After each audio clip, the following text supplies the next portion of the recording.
What is down, everybody? Is your main course, Little Pancake. Welcome back to another video. Today we are going to be talking about another element. Now, if you haven't seen the tungsten video, go back, watch it. Sorry, I'm a little nasally this morning. Yeah, go back, watch that tungsten video up there. It's pretty good. Today we're doing another element. We're doing a strontium. I'm gonna be honest, never heard of this element before, but this is a good practice because I'm taking chemistry next semester, so this is good for us. Basically, we read the Wikipedia page, we learn about it, we comment about it, and we put what we learn into normal conversations and make them awkward. That's what we do around here. Strontium. Bah, bah, bah. It doesn't sound real, but it is. First, let's start. Here's a picture of it. Melting point is 1431 degrees Fahrenheit. That's quite the melting point. Boiling point is 2500 degrees. Appearance: silvery white metallic with a pale yellow tint. That's what it checks out. That checks out. Strontium is the chemical element with the symbol Sr and atomic number 38.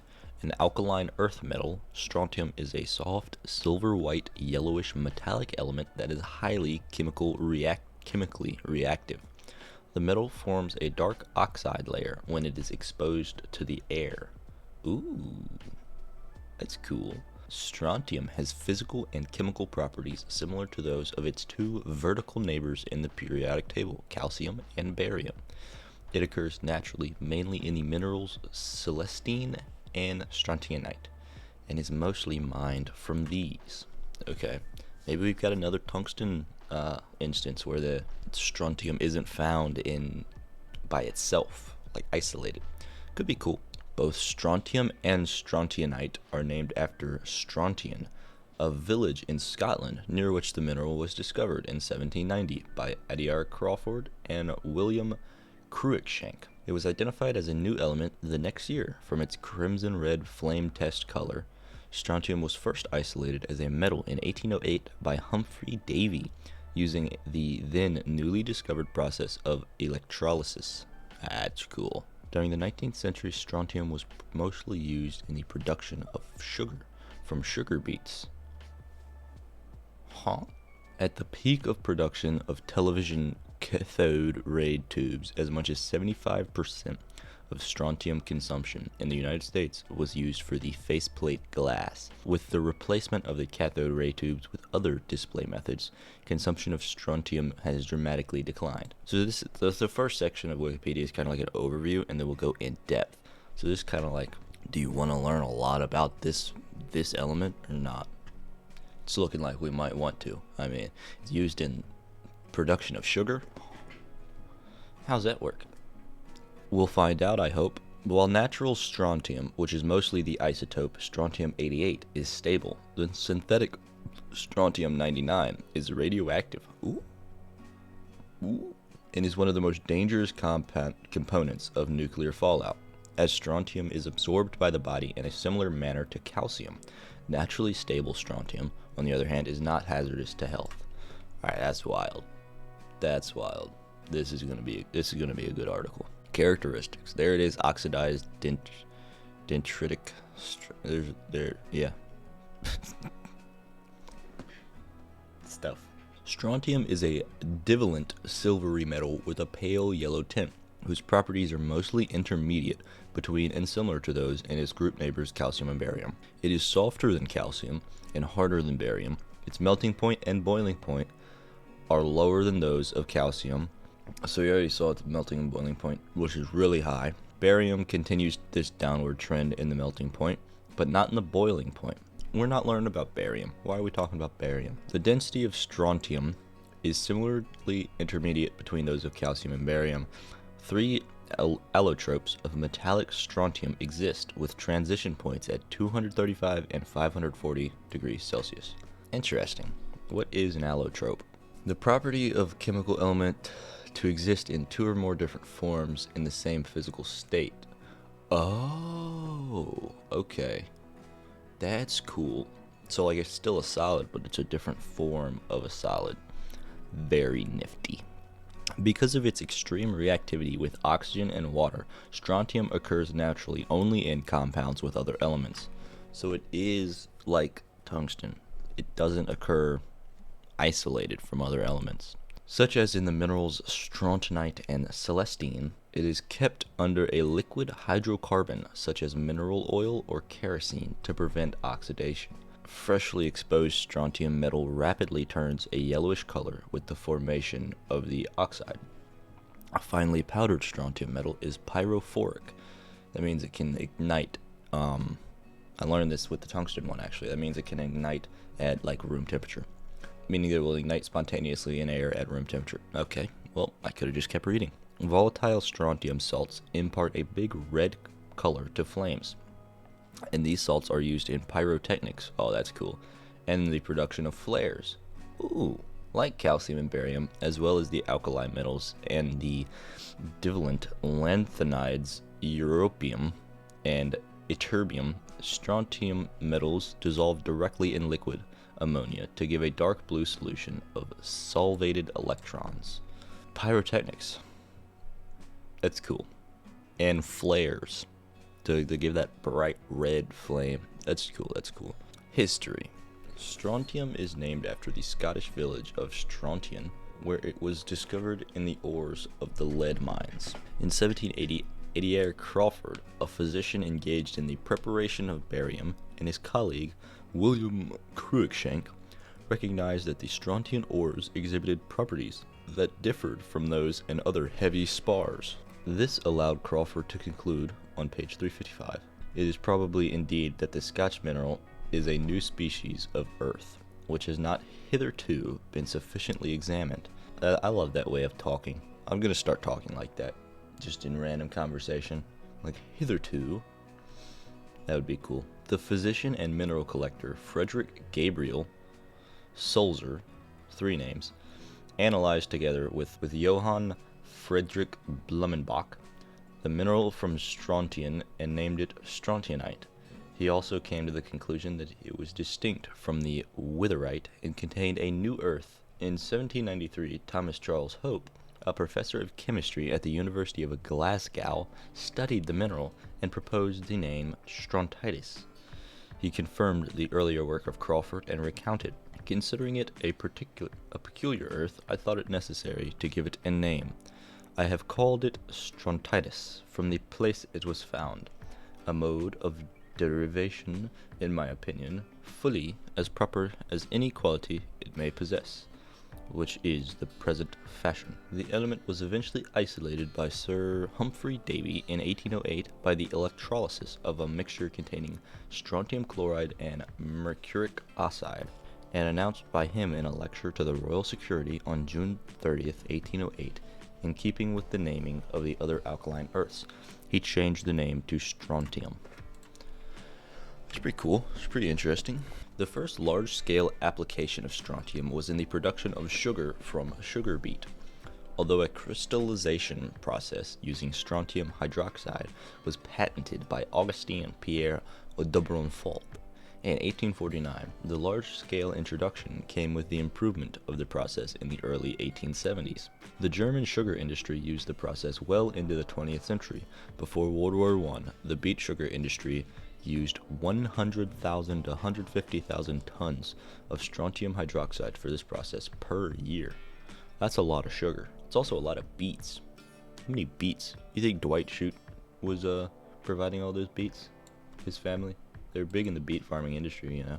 The strontium hydroxide was recycled in the process, but the demand to substitute losses during production was high enough to create a significant demand, initiating mining of strontiumite in the Münsterland.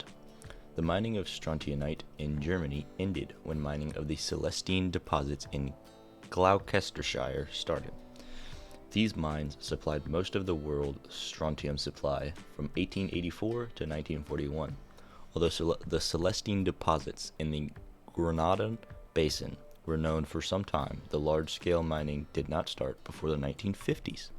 During atmospheric nuclear weapons testing, it was observed that strontium-90 is one of the nuclear fission products with a relatively high yield. The similarity to calcium and the chance that the strontium-90 might become enriched in bones made research on the metabolism of strontium an important topic. It's pretty cool. Some cool stuff there used to make sugar. It's similar to calcium, so we can like absorb it into our bones, which is why it being radioactive is a problem. Slightly. Occurrence. Strontium commonly occurs in nature, being the 15th most abundant element on Earth. That's interesting. I would not have guessed that. Its heavier congener barium being the 14th. Well, barium's the 14th. Also, wouldn't have expected that. Estimated to average approximately 360 parts per million in the Earth's crust, and is found chiefly at the sulfate mineral celestine and the carbonate strontiumite. One of the two celestine occurs much more frequently in deposits of sufficient size for mining. Because strontium is used most often in the carbonate form, strontiumite would be the more useful of the two common minerals, but few deposits have been discovered that are suitable for development. Because of the way it reacts with air and water, strontium only exists in nature when combined to form minerals. Naturally occurring strontium is stable, but its synthetic isotope, SR90, is only produced by nuclear fallout. Okay, so pretty much only occurs in compounds, because on its own it can just catch on fire because oxygen, it reacts with oxygen and water, but it can pretty much just ignite and burn, which is wild. So that's why it's only found in compounds. In nuclear fallout, a different isotope of strontium is not good for you. In groundwater, strontium behaves chemically much like calcium, at intermediate to acidic pH. Sr2+ is the dominant strontium species.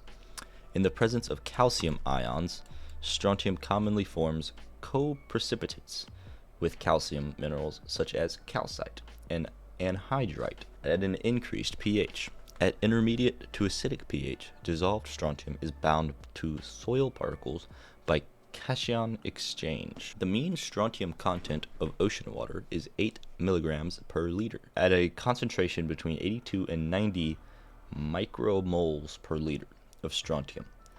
The concentration is considerably lower than the calcium concentrate, which is normally between 9.6 and 11.6 millimoles per liter. A lot more calcium in the ocean water than strontium. It is nevertheless much higher than that of barium, 13 milligrams per liter. No, micrograms per liter. I would not have guessed how common it is. Like, I've never heard of it, but it's the 15th most common element. Like, whoa, that's pretty cool. Production. The three major producers of strontium as celestine as of 2015 are China, Spain, and Mexico. Argentina and Morocco are smaller producers. Although strontium deposits occur widely in the United States, they have not been mined since 1959. What are we doing, guys? Why are we slacking off? This is why China's gonna beat us, okay? They've got the strontium. They've got the tungsten. China is literally in the lead of mining every mineral. What are we doing? Tisk, tisk, tisk. Even Morocco's doing better than us, guys. Come on now. I mean, we gotta get it together. A large proportion of mined celestine is converted to the carbonate by two processes. Either the celestine is directly leached with sodium carbonate solution, or the celestine is roasted with coal to form a sulfide. The second stage produces a dark color material containing mostly strontium sulfide. This so-called black ash is dissolved in water and filtered. Strontium carbonate is precipitated from the strontium sulfide solution by introduction of carbon dioxide. The sulfate is reduced to the sulfide by the carbothermic reduction.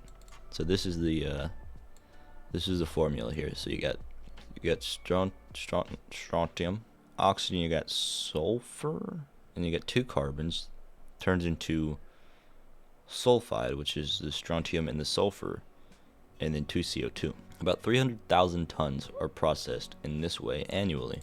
The metal is produced commercially by reducing strontium oxide with aluminum.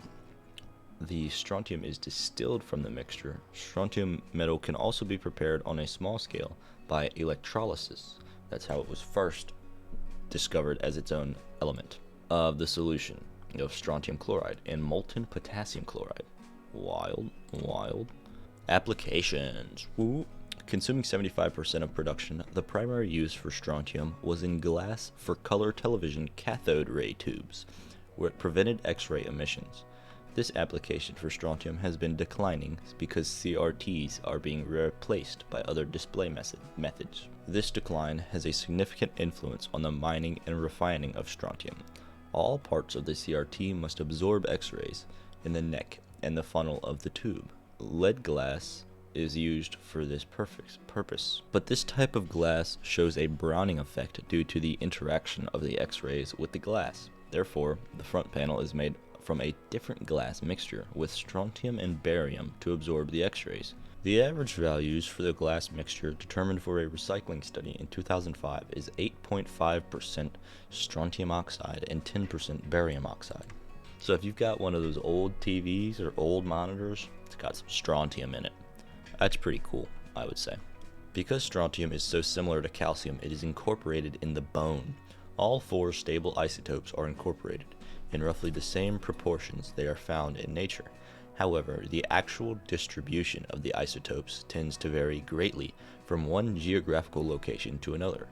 Thus, analyzing the bone of an individual can help determine the region it came from. This approach helps to identify the ancient migration patterns and the origin of commingled human remains in battlefield burial sites. Yo, what? Did y'all hear that? I know the dog was walking around, but did y'all hear that?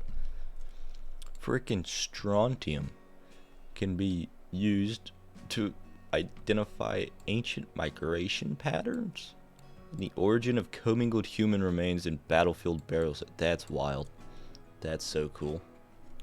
Now you can bring that up next conversation. You're like, you know anything about strontium? Do you know it can be used to to define the origin of commingled remains in ancient burial sites? Yeah, it's pretty cool. That actually is really cool. 87SR 86SR ratios are commonly used to determine the likely provenance areas of sediment in natural systems, especially in marine and fluvial environments. Can you stop walking around? Dosh 1969 showed that surface sediments of Atlantic displayed 87-86SR ratios that could be recorded as bulk averages of the 87-86SR ratios of geological terrains from adjacent land masses. Good example of a fluvial marine system to which SR isotope provenance studies have been successfully employed is the River Nile Mediterranean system. Due to the differing ages of the rocks that constitute the majority of the Blue and White Nile catchment areas of the changing provenance of sediment reaching the Nile and East Mediterranean Sea can be discerned through strontium isotopic studies, such as changes are climatically controlled.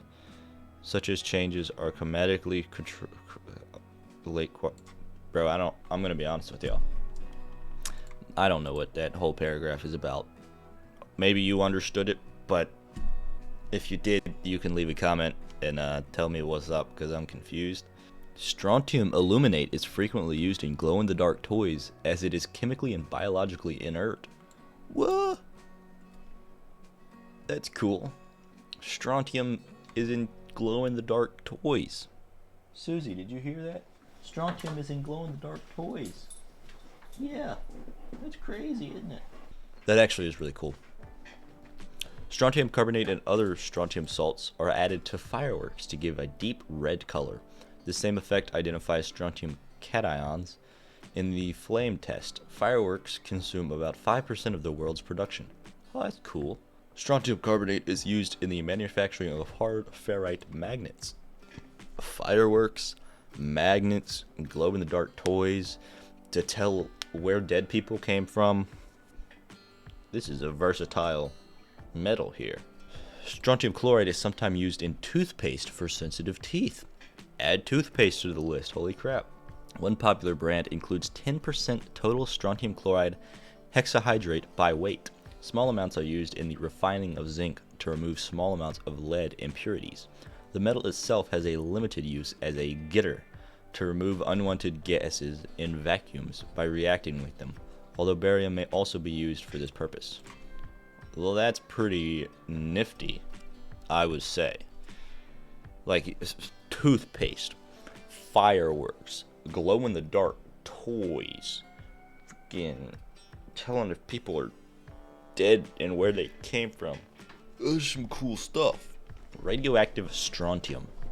89SR is the active ingredient in midostaurin, a radiopharmaceutical use for bone pain, secondary to metastatic bone cancer. The strontium is processed like calcium by the body, preferentially incorporating it into bone at sites of increased osteogenesis.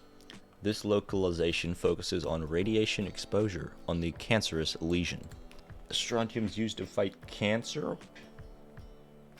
What can't this guy do? 90SR has been used as a power source for radioisotope thermoelectric generators.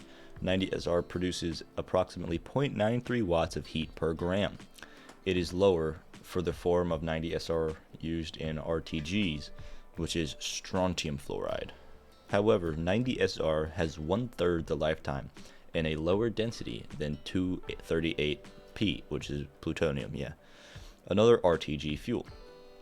The main advantage of 90SR is that it is cheaper than plutonium and is found in nuclear waste. The Soviet Union deployed nearly 1,000 of these RTGs on its northern coast as a power source for lighthouses and meteorology stations. It's a form of energy? This is crazy. We just solved the energy crisis in the world. Just use strontium. That wasn't too hard. Biological role. Acantharia, a relatively large group of marine radiolarian protozoa, produce intricate mineral skeletons composed of strontium sulfate. In biological systems, calcium is substituted to a small extent by strontium. In a human body, most of the absorbed strontium is deposited in the bones. The ratio of strontium to calcium in human bones is between 1 to 1,000 and 1 to 2,000, roughly in the same range as in the blood serum. So we've just straight up got strontium in our bones right now. Just straight up. Like you just do. That's cool as crap. Hope it doesn't affect me, because it has effects on the human body. What a transition. I'm so crazy. The human body absorbs strontium as if it were its lighter congener calcium.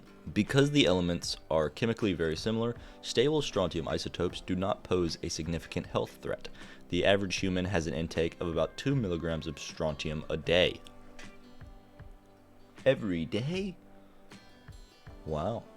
In adults, strontium consumed tends to attach only to the surface of bones, but in children, strontium can replace calcium in the mineral of the growing bones and thus lead to bone growth problems. Oh, keep your kids away from strontium. There you go. The biological half-life of strontium in humans has variously been reported as from 14 to 600 days, 1,000 days, 18 years, 30 years, and at its upper limit, 49 years. The wide-ranging published biological half-life figures are explained by strontium's complex metabolism within the body. However, by averaging all excretion paths, the overall biological half-life is estimated to be about 18 years. The elimination rate of strontium is strongly affected by age and sex due to differences in bone metabolism. Very interesting. So we have strontium in our bones, and it ain't going nowhere. Susie, do you have strontium in your bones? Yes, you do. The drug strontium ranolate aids bone growth, increase bone density, and lessens the incidence of vertebral, peripheral, and hip fractures. However, strontium ranolate also increases the risk of a venomous thromboembolism, pulmonary embolism, and serious cardiovascular disorders, including myocardial infarction.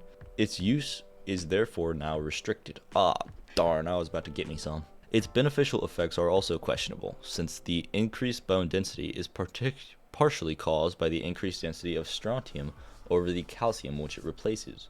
Strontium also bioaccumulates in the body. Despite restrictions on strontium ranolate, strontium is still contained in some supplements. There is not much scientific evidence on risk of strontium chloride when taken by mouth. Those with a personal or family history of blood clotting disorders are advised to avoid strontium. Public service announcement. Don't eat straight strontium if you got blood clotting stuff. You're welcome. Strontium has been shown to inhibit sensory irritation when applied topically to the skin. Topically applied strontium has been shown to accelerate the recovery rate of the epidermal permeability barrier. Well, that's cool. Don't you think? I would say so. Alright, nuclear waste. Strontium-90 is a radioactive fission product produced by nuclear reactors used in nuclear power. It is a major component of high-level radioactivity of nuclear waste and spent nuclear fuel. Its 29-year half-life is short enough that its decay heat has been used to power Arctic lighthouses, but long enough that it can take hundreds of years to decay to safe levels. Exposure from contaminated water and food may increase the risk of leukemia, bone cancer, and primary hyperparathyroidism. I just want to say, there's been a lot of things to pronounce on this article that are not easy to pronounce, and I think I deserve some credit. Alright, I've done a pretty good job of pronouncing stuff, if you ask me. Remediation. Algae has shown selectivity for strontium in studies, where most plants used in bioremediation have not shown selectivity between calcium and strontium, often becoming saturated with calcium, which is greater in quantity, and also present in nuclear waste. Researchers have looked at the bioaccumulation of strontium by Schinidesmus spinosus, which is an algae, in simulated wastewater. The study claims a highly selective biosorption capacity for strontium of S. spinosus, suggesting that it may be appropriate to use in treating nuclear wastewater. Interesting. A study of the pond algae Clusterium monifoliferum using non-radioactive strontium found that varying the ratio of barium to strontium in water improved strontium selectivity. And that, ladies and gentlemen, is strontium for you. That's a cool metal. It's a cool dude. It's got a lot of uses. It's not found by itself. So here's all you can talk about strontium with people now. You're lucky. Smash like for that. Heck yeah. But I mean, you can talk about how it was used in old televisions. It's used in fireworks. It's used in figuring out where people came from in battlefield burial grounds. People tried to use it for like medicinal purposes, but it didn't really work. Like I said, glow-in-the-dark toys, flares. I mean, there's some cool stuff going on here with strontium. No, that's really cool. It's really cool. I hope you guys enjoyed this. I enjoyed it. I thought it was cool to learn this stuff. But yeah, thank you so much for watching. Hope you all have an absolutely wonderful rest of your day. Smash like, subscribe if you haven't already, and make someone else's day better if you can. Try your best, you know. And I'll see all y'all later.